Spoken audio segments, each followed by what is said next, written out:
Hello, and this is just a wee documentary. Hello and welcome to nicenicksdocs. I'm still alive, everyone. I'm still alive with more beard, receding hairline, but I'm still alive. Week whatever in the lockdown, fucking right. But I was watching TV with my dad.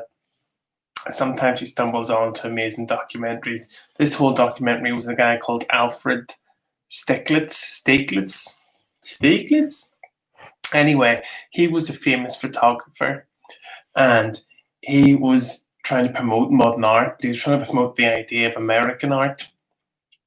Not everyone, and you've heard of all the European big masters, all the Renaissance, everything like that. But what about American art? Trying to promote like American identity, and he liked modern art. And this whole documentary is in him finding these mavericks, him being quite successful, him finding these mavericks, starting a studio, starting a gallery, and trying to make people famous. Just find these 6 artists, eccentric modern artists, and trying to make them famous. Because this guy, Alfred Stieglitz, saw in them something in their work. He knew they were genius, but he was like, how do I get the rest of the world to know?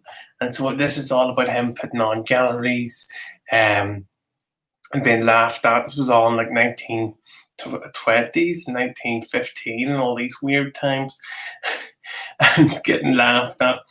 And the whole thing is based on this lovely fella who just loved art, loved people, loved other people who loved what he loved. He loved bringing people up. He basically made the first famous female artist, Julia O'Keeffe, like the first modern day proper Colossus female artist. And I was watching this documentary, I was like, this is lovely. Rarely in history do you remember just the people who were nice.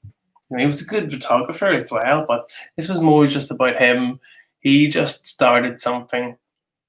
He's like, I like these people, they like me, we all love doing this interesting thing, and the energy was with him.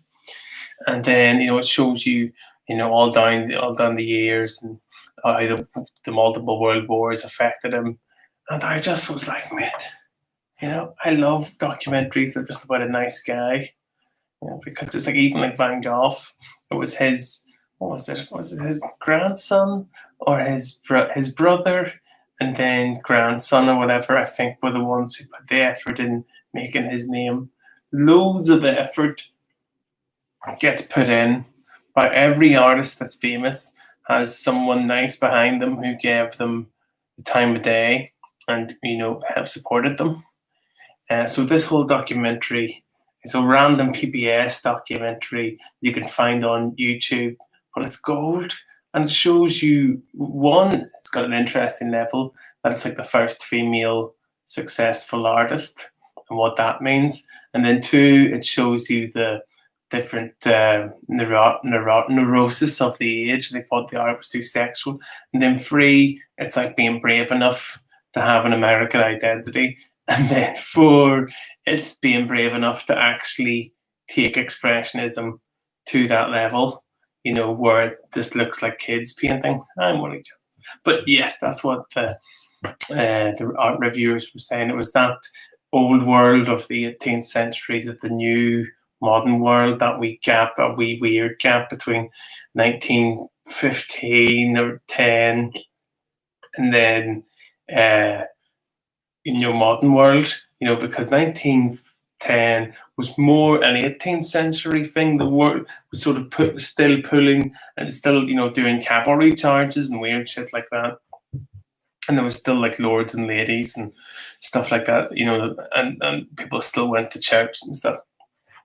But it was slowly being pulled by things like the First World War, pulling it into the modern age. So this is modern art, modern people, lovely guy, lovely woman, lovely art, and it's sort of like just that weird thing. I'm really interested in 1910, 1920, that weird wee gap where they don't know whether, like, do we carry on with this weird aristocracy, horse-drawn carriage stuff? But now here's all these inventions, and how do we handle that? And then, and it shows you loads of early New York, which I really love, and just the idea of how exciting early New York was. But anyway, so I'm going to send you the link to this documentary, and you can say for yourself, even though no one's watching this, you can say for yourself if you like it or not. I do.